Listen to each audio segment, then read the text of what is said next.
Barrister Rumin Farhana গতকালকে একটা video ক্লিপসে দেখলাম ব্যারিস্টার রুমিন ফারহানা একজন দায়িত্বরত নির্বাহী ম্যাজিস্ট্রেটকে একের পর এক আঙ্গুল তুলে থ্রেট দিচ্ছে, হুমকি ধামকি দিচ্ছে এবং একের পর এক তেড়ে আসছে নির্বাহী ম্যাজিস্ট্রেটের দিকে। যতবার আমি ভিডিও ক্লিপসটি দেখেছি আমি কনফিউজড হয়ে গেছি যে এটা কি রাজনীতির মাঠের কোনো চিত্র, না আমি সিনেমা হলে বসে কোনো সিনেমেটিক মুড দেখতেছি। এটা কি রাজনীতির মাঠের রুমিন ফারহানা, না সিনেমার জগতে রুমিন ফারহানা নতুন করে নাম লিখিয়েছে, কোনটা? দর্শক শ্রোতা, আজকে এই বিষয় নিয়ে কথা বলবো। শুরুতে চলুন সেই ভিডিওর জিস্ট অংশ আমরা দেখার চেষ্টা করি।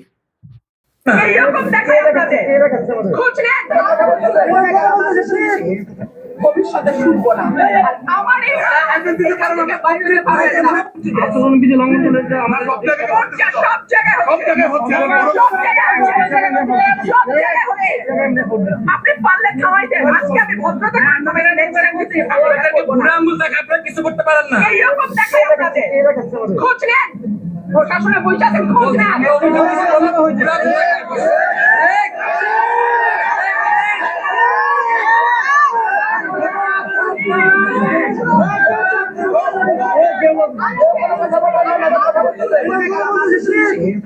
ভবিষ্যতে শুনবো না। আমার আমি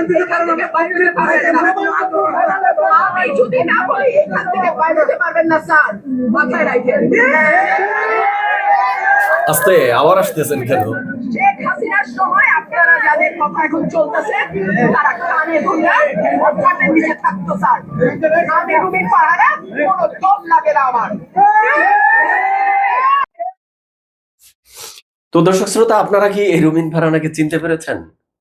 রাজনৈতিক অঙ্গনের রুমিন ফারহানা, না রীতিমতো সিনেমা হলের অ্যাকশন সিনে আছে তিনি, কোনটা?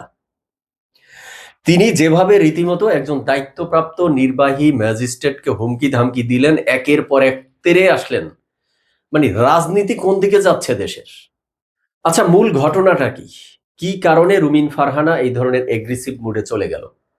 পেপার পত্রিকা পড়ে যতটুকু জানতে পারলাম যে রুমিন ফারহানার নির্বাচনী আসন ব্রাহ্মণবাড়িয়া ২ আসনে রুমিন ফারহানার যে নির্বাচনী প্রচারণা বা তার অনুষ্ঠান প্রোগ্রাম ছিল, তার একটি প্রোগ্রামে আচরণবিধি লঙ্ঘনের অভিযোগ উঠেছে। নির্বাচন কমিশন কর্তৃক যে আচরণ বিধি রয়েছে সেই বিধি লঙ্ঘিত হয়েছে।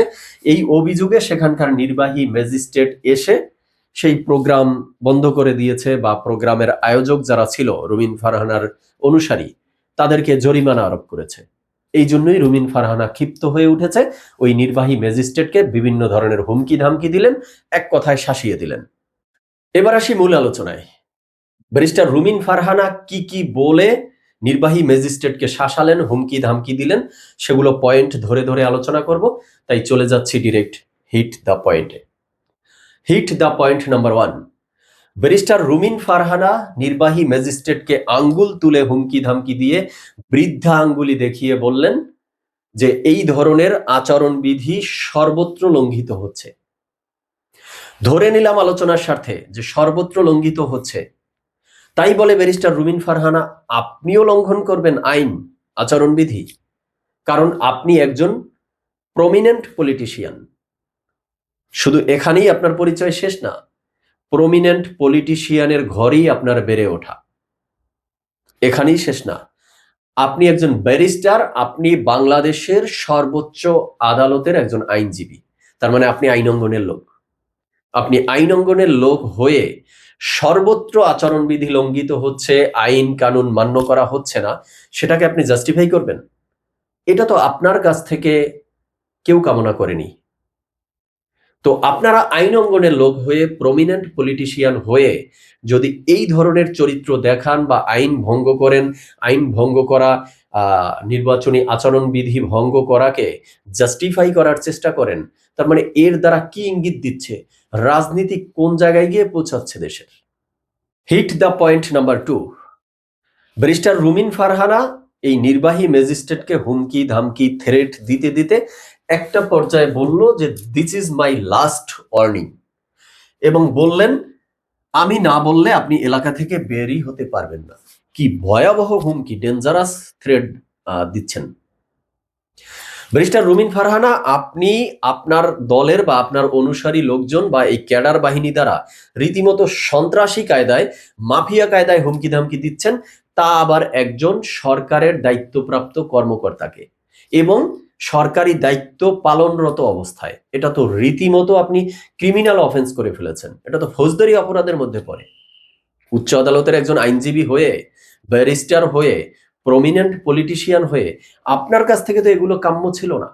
এবার আসি last hit the point number 3।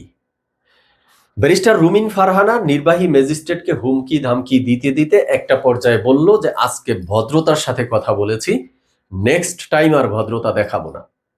মানে আমি ভাই ভয় পেয়েছি যে রুমিন ফারহানার আজকে যে এগ্রেসিভ মুড, যে হুমকি ধামকি থ্রেট দিল, এইটা ছিল তার ভদ্র আচরণের বহিঃপ্রকাশ। তার মানে অভদ্র রূপ এর চেয়েও আরো ডেঞ্জারাস।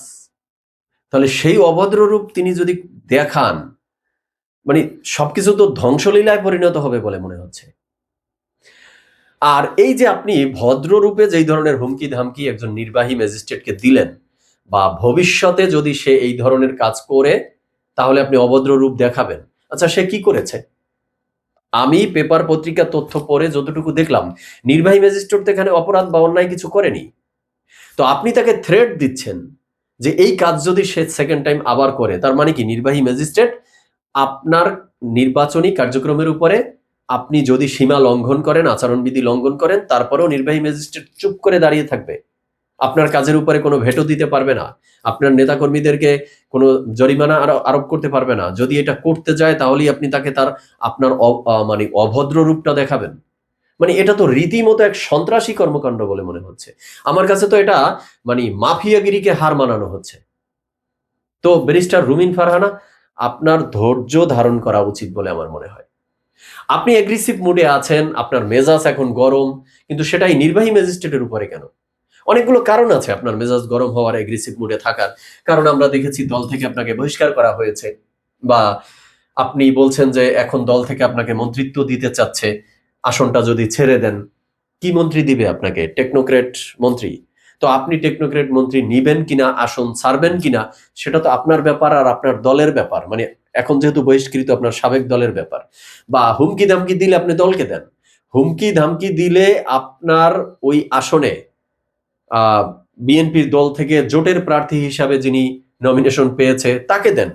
আপনি হুমকি ধামকি দিলে আপনার আসনের নেতাকর্মীদের মধ্যে যে দুইটা ভাগ হয়ে গেছে তাদেরকে দেন। কিন্তু তাই বলে আপনি একজন নির্বাহী কর্মকর্তার তার কাজে ব্যাঘাত ঘটিয়ে তিনি আইনত কাজ করবে তাকে হুমকি ধামকি দিচ্ছেন, এটা মেনে নেওয়া যায় না অ্যাটলিস্ট। তো সর্বশেষে যেটা বলবো সেটা হলো, দর্শক শ্রোতা, এই ব্যক্তির দৃশ্যটা আপনাদের মনে আছে কিনা, চিনতে পারছেন কিনা? বিন্দু মাসি।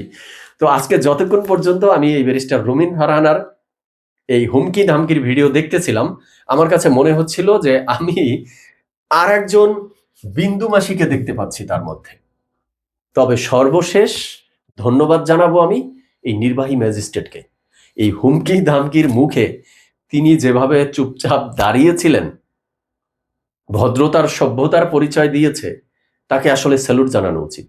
এবং তিনি যে সুস্থ ছিল এই হুমকি ধামকি দেখে, কারণ কোনো উইক হার্টের, দুর্বল চিত্তের কোনো লোক থাকলে হার্ট অ্যাটাক করতে পারতো। তো তিনি যে সুস্থ আছে, তিনি যে নিজেকে কন্ট্রোলে রাখতে পেরেছে, এই জন্য তাকে স্যালুট জানাই। এবং আজকে এ পর্যন্তই শেষ করছি। সবাই ভালো থাকবেন, সুস্থ থাকবেন, আর আপনাদের মতামত কমেন্টে জানাবেন। ধন্যবাদ সবাইকে।